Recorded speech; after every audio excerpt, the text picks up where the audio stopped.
আসসালামু আলাইকুম রহমতুল্লাহি ওবরকাতুহু। সম্মানিত দর্শক, বিশ্বকাপ অর্থাৎ ফুটবলের যে বিশ্বকাপ খেলা হয়ে গেল আমেরিকাতে, সেই বিশ্বকাপের যে পর্বগুলো, সেই পর্বগুলো নিয়ে আমাদের বাংলাদেশে যে লঙ্কা কাণ্ডগুলো ঘটে গেছে,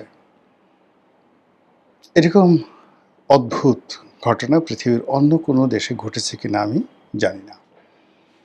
এমনি আমাদের দেশে ব্রাজিল ভার্সেস আর্জেন্টিনা, এই দুটো দল নিয়ে যে মাতামাতি হয়, সারা বাংলাদেশে যেভাবে ব্রাজিল এবং আর্জেন্টিনার পতাকা নিয়ে মানুষ উন্মাদনা দেখায়, এবং এই দুই দলের যে সকল তারকা খেলোয়াড় আছেন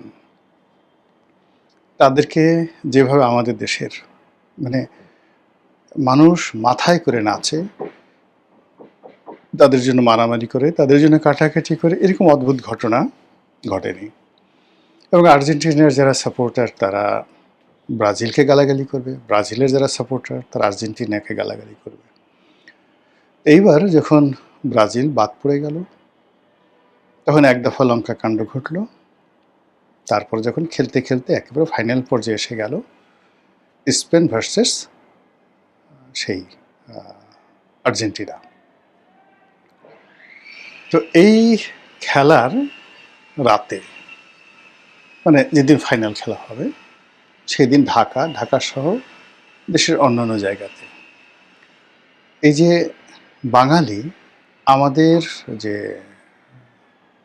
চারিত্রিক বৈশিষ্ট্য, আমাদের যে অকাল, মানে যে কুমাণ্ড যেটাকে বলা হয়, কুষ্মাণ্ড বলে অনেকে না, তারপর চিন্তার যে যাকে বলা হয় দৈন্যতা, চারিত্রিক অস্থিরতা, এই বিষয়গুলো যেভাবে ফুটে উঠেছে এবার ব্রাজিল এবং মানে আর্জেন্টিনা এবং স্পেনের যে ফাইনাল খেলা, সেই খেলাতে এটি ছিল নজিরবিহীন। আমি সাধারণত এ ধরনের খেলা নিয়ে আমার মাতামাতি হয় না। আগে একসময় খুব খেলা দেখতাম, কিন্তু সাম্প্রতিক বেশ কয়েক বছর যাবৎ ব্যস্ততার কারণে হয় না। রাত্রি জেগে খেলা দেখা তো স্বাস্থ্যগত কারণেই সম্ভব হয় না।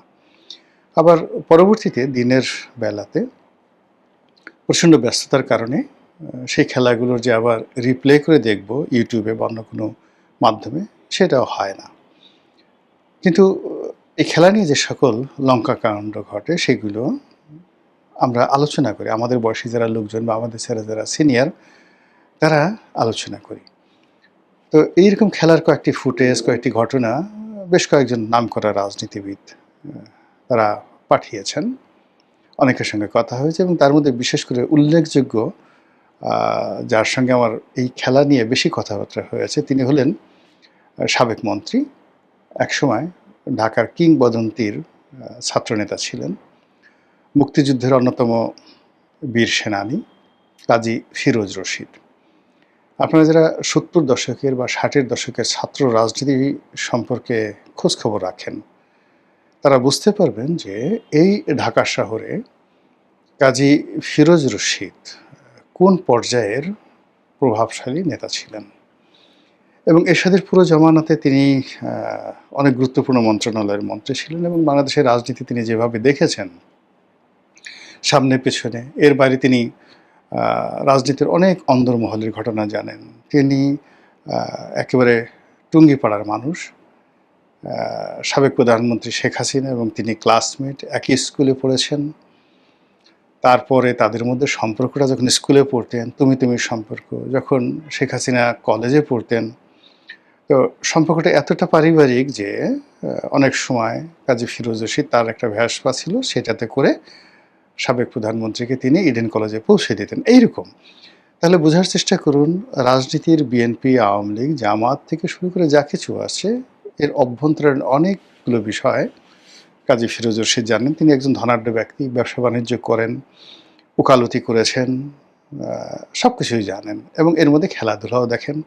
আর অনেক আগের থেকে তার পশু পাখি পালার, লালন পালন করার যাকে বলা হয় অভিজ্ঞতা রয়েছে। তো যে কথাটা আমি ফিরোজ ভাইকে কখনো বলিনি, কিন্তু আজকে এই টকশোতে বলি। ফিরোজ ভাই যখন টিএনটি মন্ত্রী, আমি তখন সিদ্ধেশ্বরীতে থাকতাম এরশাদের জামানাতে। নিয়মিত তার বাসায় যেতাম, তখন আমি সাংবাদিক। নিয়মিত তার বাসায় যেতাম। তিনি সেই মন্ত্রীপাড়ায় যে বাসায় থাকতেন, পুরো বাসাতে পাখিতে গিজ গিজ গিজ গিজ করত। তো যখন এরশাদের পতন অনিবার্য হয়ে গেল, তখন আমার মনের মধ্যে একটা লোভ আসলো যে আমি সেই কাজী ফিরোজ রশিদের বাসায় গিয়ে তার পাখিগুলো লুট করব। অন্তত 10-12টা পাখি আমি সেখান থেকে নিয়ে যাব। এবং অবাকের ব্যাপার হলো যে আমার বাসা থেকে ফিরোজ রশিদ সাহেবের বাসা খুব কাছাকাছি ছিল, আমি সিদ্ধেশ্বরীতে থাকতাম। তো যেদিন এরশাদের পতন হলো, সেদিন আমি গেলাম। গিয়ে দেখি পুরো বাসা খালি, ফিরোজ ভাইও নাই, তার একটা পাখিও নাই। এবং আমি এত অবাক হলাম, সারপ্রাইজ হলাম যে ফিরোজ ভাই টের পেল কী করে আর পাখিগুলো সে নিয়ে গেল কী করে। এই কথাগুলো ওনাকে আমার কখনো বলা হয়নি। উনি এই খেলা নিয়ে আমাকে টেলিফোন করলেন যে, রনি শুনছো নাকি, দেখছো আজকের ঘটনা, বলে বয়স্ক মানুষ অনেকক্ষণ হাসলেন এবং ওনার কতগুলো ভিডিও পাঠালেন। এবং তার হাসির যে কারণ, সে কারণ হলো কয়েকটি মেয়ে তারা মেসির জন্য কাঁদছেন, কান্নাকাটি করছে, বয়স অল্প, যে মেসি আর জীবনে খেলতে পারবে না, এরকম ঘটনা কি হলো। আর সেই মেয়ের কান্না দেখে মেয়ের মাও কান্নাকাটি করছে। এরপরে ঢাকার কয়েকটি অভিজাত ক্লাব, বিশেষ করে ক্লাবগুলোর নাম বলবো না, সেই ক্লাবে জায়ান্ট স্ক্রিনে খেলা দেখার জন্য আয়োজন করেছে। ঢাকার সেই যারা ক্লাব কালচার যারা মেনটেন করেন, তারা সদল বলে সেখানে খেলা দেখতে গেছেন। খেলা শুরুর আগে আচ্ছা মতো খাওয়া দাওয়া করেছেন এবং আচ্ছা মতো মদ খেয়ে ঘুমিয়ে থেকেছেন। এবং খেলাধুলা কে জিতলো কে হারলো কেউ তারা টের পাননি।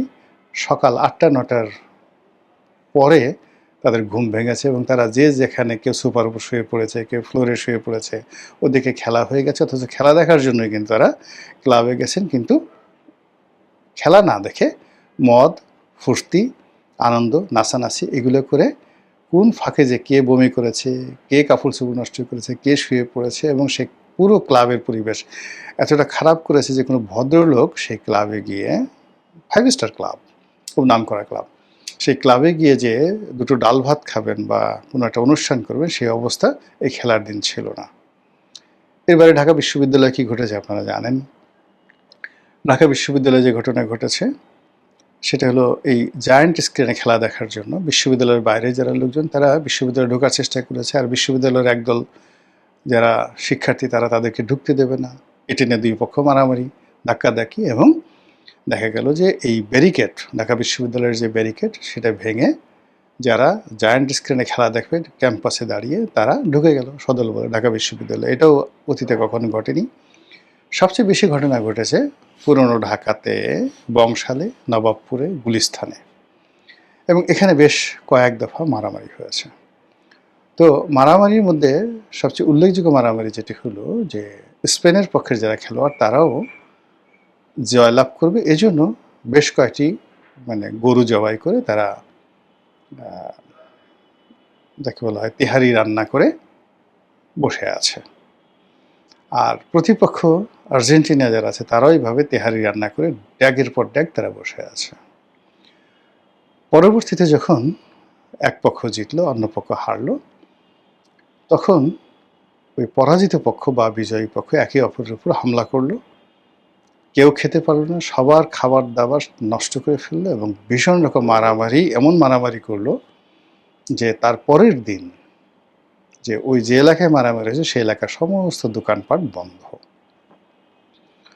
এখন জনাব কাজী ফিরোজ রশিদ তিনি বলছিলেন যে এমনি এক দোকানদার, বড় দোকানদার, বেশ বড় ব্যবসায়ী, তো তার দোকান থেকে তিনি কিছু মালামাল কিনেন। তাকে ফোন দিয়েছে, সে বলে যে ভাই আজকে তো দোকান খোলা যাবে না, দোকান বন্ধ আমাদের এলাকাতে। কেন বন্ধ? বলে এরকম কালকে রাতে এরকম খেলাধুলা করে মারামারি করছে। সেই মারামারি করার পরে এখন প্রতিটা দোকানের নাম হয়ে গেছে, এটা আর্জেন্টিনার দোকান আর এটা স্পেনের দোকান।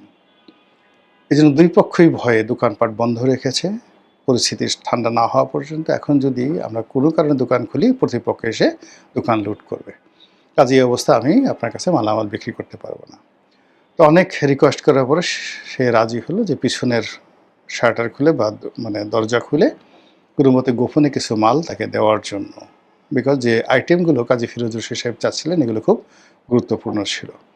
তো এই হলো মানে ঢাকার বাস্তব চিত্র, সারা দেশের বাস্তব চিত্র। এবং এই যে আমেরিকাতে খেলা হচ্ছে এবং সেখানে স্পেনের দল খেলছে, আর্জেন্টিনার দল খেলছে, তাদের নিজ দেশে এটা নিয়ে কোনো উদ্বেগ উৎকণ্ঠা নেই। কিন্তু আমরা পরের ধনে পোদ্দারি করার জন্য যেভাবে একের পর এক কাণ্ড ঘটাচ্ছি, কারখানা ঘটাচ্ছি, আমাদের দেশের নব্যধনী, মধ্যবিত্ত বা আমাদের দেশের তরুণ সমাজ যেভাবে এই সকল খেলাধুলা নিয়ে যে উন্মাদনা দেখাচ্ছে, এতে করে আমাদের যে বৈশিষ্ট্য, আমাদের যে গোল, আলটিমেট যে ন্যাশনাল গোল, আমরা যেখানে কাঙ্ক্ষিত মাকামে যাব, দেশের উন্নয়নের জন্য কোনো কাজকর্ম করব, নিজেদের আত্মপরিচয় আমরা তুলে ধরবো, সেই জায়গাগুলো ক্রমশ মুখ থুবড়ে পড়ে আমরা মানে এখন আমাদের যে পরিচয়, জাতীয় পরিচয়, অনেকে অভিযোগ করেছে একসময় আমরা উগান্ডাকে নিয়ে, বুরুন্ডিকে নিয়ে, সিয়েরা লিওনকে নিয়ে ঠাট্টা মশকরা করতাম। অবাক করার ব্যাপার হলো যে গ্লোবাল স্ট্যান্ডার্ডে এই সকল দেশ এখন আমাদের সাথে অনেক অনেক গুণ এগিয়ে আছে। আর আমরা এমনভাবে মুখ থুবড়ে পড়েছি, পিছিয়ে গিয়েছি, এখন বাংলাদেশের সাথে আসলে তুলনা করার মতো কোনো দেশ নেই। এই অবস্থায় যারা বিজয়ী হলো স্পেন, তারা যদি জানে যে বাংলাদেশে তাদেরকে নিয়ে এইরকম ঘটনা ঘটেছে, বা যারা পরাজিত হলেন তারাও যদি জানে যে বাংলাদেশে তাদেরকে নিয়ে এই ঘটনা ঘটেছেন, আমার বিশ্বাস তারা লজ্জা পাবেন। মহান আল্লাহ আমাদের সবাইকে হেদায়েত দান করুন এবং হেফাজত করুন। আসসালামু আলাইকুম ওয়া রাহমাতুল্লাহি ওয়া বারাকাতুহু।